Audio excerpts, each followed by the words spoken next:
안녕하세요. 생활에 도움이 되는 채널 이것도 알입니다. 오늘 말할 얘기는 까먹지 않는 법입니다. 사람이 공부를 할 때 잊어버리는 것이 두려워서 앞부분만 계속 반복해서 보는 경우가 있어요. 그리고 이 일을 할 때도 어떤 일을 시켰는데 그 일을 잊어버려서 못하다가 나중에 혼나게 되는 경우도 있죠. 도대체 사람은 왜 이렇게 잊어버릴까요? 우리가 기억한다라고 하는 것은 머릿속에 어떤 것을 넣었다가 그것을 꺼내는 일이죠. 그런데 나이가 들수록 내 머릿속에 들어오는 것들이 많아지는 거죠. 그러면서 내가 필요한 것들을 찾는 것이 점점 더 어려워지는 것이고요. 내 머릿속에 있는 것을 내가 못 찾는 것, 이것이 바로 까먹는 거라고 저는 생각해요. 머리를 창고라고 생각해 봅시다. 창고에서 물건을 잘 찾아내면 기억하는 것, 잘 못 찾으면 까먹는 것, 이런 거죠. 그래서 저는 기억하지 못한다라는 것은 내 머릿속에 들어온 것이 사라진 게 아니라 내가 못 찾은 것일 뿐이다 라고 생각을 하는 거죠.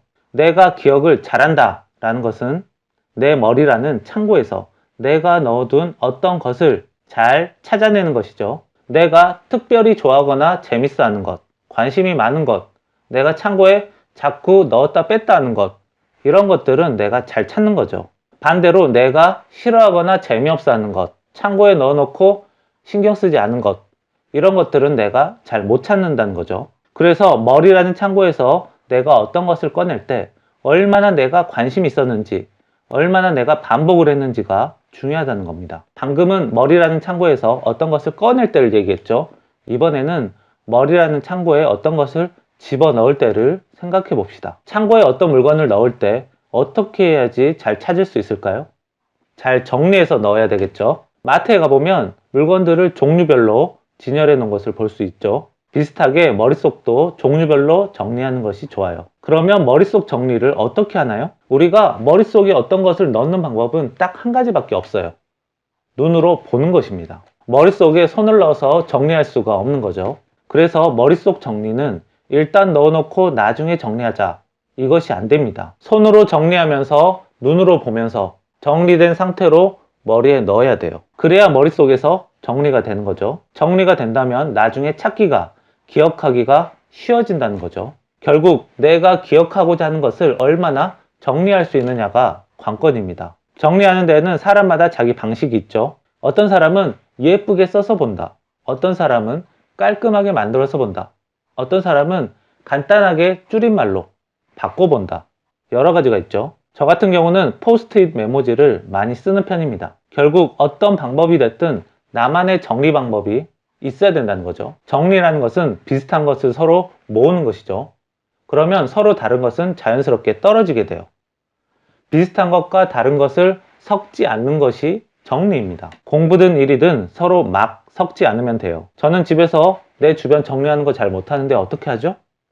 내가 집에서 정리를 잘 못해도 공부만큼은 정리를 잘한다. 그러면 집안 정리는 못하지만 공부만큼은 잘할 수 있는 사람이 되는 것이죠. 나는 공부 정리가 잘 안 되는데요. 그런데 일에 대해서는 정리를 딱딱 잘하는 편입니다.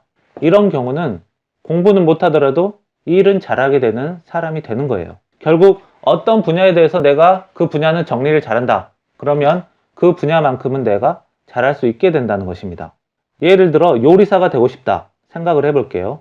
어떤 사람이 열심히 요리 공부하고 열심히 요리 연습을 합니다. 그런데 정리가 안 된 상태에서 열심히만 하면 내가 연습을 안 해도 되는 것들은 연습을 많이 하게 되고 연습을 꼭 해야 되는 것들은 빼먹게 되고 이런 일들이 일어날 수 있는 거죠. 이렇게 되면 열심히는 해도 발전이 느립니다. 요리사가 되기 위해 필요한 공부, 영양소, 요리 도구, 요리 재료, 요리의 역사, 유행, 식품법, 여러 가지가 있겠죠. 그리고 실전 연습, 재료 관리, 조리 방법, 위생 관리, 마케팅 영업, 여러 가지 있겠죠. 이렇게 딱딱 구분해 놓고 정리를 해야지 내가 어떤 부분은 잘하고 어떤 부분은 못한다. 이것이 눈에 보입니다. 수학 과목을 예로 들어 볼게요. 무조건 많이 풀어본다. 열심히 매일 몇 장씩 한다. 열심히 하는 것은 좋지만 이런 식으로만 한다면 내가 앞으로 어떤 식으로 준비를 계속해야 되는지 정하기가 어려워져요. 철수가 어쩌고 저쩌고 했는데 이래저래 해서 결과를 구해라. 이런 문제가 있을 때 어떤 식으로 하죠? 그냥 열심히만 하지 말고 정리를 한번 해봅시다. 첫 번째로 문제가 무엇을 하라고 하는 것인지 알아야 돼요. 말귀를 알아 먹어야 된다는 거죠. 두 번째로는 그것을 바탕으로 식을 만드는 것이죠. 그리고 세 번째로는 그 식을 계산합니다. 이렇게 세 가지로 정리를 해봅시다. 내가 문제가 무슨 말인지 잘 모르겠다. 이런 경우는 말귀가 약하기 때문에 단어 공부, 책 읽기 이런 것들을 보완을 해야 된다는 거죠. 그리고 내가 문제 이해는 되는데 식을 잘 못 만들겠다. 이런 경우는 공식이나 개념 같은 것을 더 보완을 해야 되는 거죠. 나는 계산에서 실수를 잘한다. 이런 경우는 계산만 따로 추가로 연습하는 것이 필요한 것이죠. 그래서 내가 어떤 부분은 잘 되고 어떤 부분은 잘 안 된다. 이것을 정리하면서 확인을 해야 돼요. 이처럼 일이든 공부든 정리가 안 되고 서로 막 섞여버리면 주로 내가 잘하는 것은 눈에 잘 보이지만 내가 잘 못하는 것은 잘 안 보입니다. 그래서 내가 잘하는 것만 계속하게 되고 못하는 것은 계속 잊어버리게 돼요. 어떤 분야에서 내가 잘하고 싶다면 그 분야 안에서 내가 골고루 잘해야 돼요. 정리가 잘 안 된 상태에서 열심히만 하면 이것이 잘 안 됩니다. 그리고 중요한 것이 마음이에요. 잊어버리는 것은 항상 두렵습니다. 내 머릿속에 있는 것이 사라져버리는 느낌이죠. 그러면 내 머리가 안 좋구나 라고 생각하는 경우가 많아요. 잊어버린 것을 다시 또 해야 되고 그걸 또 잊어버릴까봐 불안하고 게다가 어차피 까먹을 거 하면 뭐하냐 이런 생각까지 들 수도 있습니다. 잊어버리는 것을 내 머릿속에 들어간 것이 사라진다라고 생각하면 굉장히 불안해져요. 그래서 맨 처음에 얘기했듯이 잊어버리는 것은 내 머릿속에 있는 것이 사라지는 게 아니라 내 머릿속에 있는 것을 내가 못 찾는 것일 뿐이다 라고 생각을 하자는 것이죠. 그러면 잊어버리는 것에 대한 불안한 마음이 많이 줄어들어요. 게다가 잊어버리는 것은 사람이면 누구나 있는 거예요. 시험 볼 때 잊어버렸다, 까먹었다, 그래서 망했다 이러지 말고 자연스럽게 사람이면 어쩔 수 없지 이렇게 넘기라는 거예요. 그래야지 스트레스도 덜 받고 결과도 더 좋게 나옵니다. 대신 문제는 잊어버리고 나서 다시 찾아보느냐 아니면 냅두느냐 이거겠죠. 잊어버린 건 다시 찾아보면 된다. 이런 식으로 생각하는 것이 좋아요. 공부나 일을 할 때 절대로 잊어버리면 안 돼. 이렇게 다짐하면서 스트레스 받는 것. 혹은 나중에 까먹고 나서 괴로워할 때. 이럴 때 자신을 한심하게 생각하면 안 돼요. 대신에 내가 좀 더 관심을 가져야겠다. 이렇게 생각하거나 잊어버린 것은 다시 또 찾아보면 된다. 또 잊으면 다시 또 찾아보면 된다.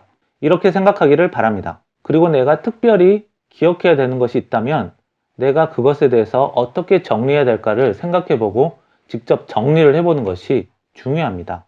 처음부터 정리를 잘하고 기억을 잘하는 사람은 없어요. 조금씩 하다 보면 점점 실력이 늘게 될 겁니다.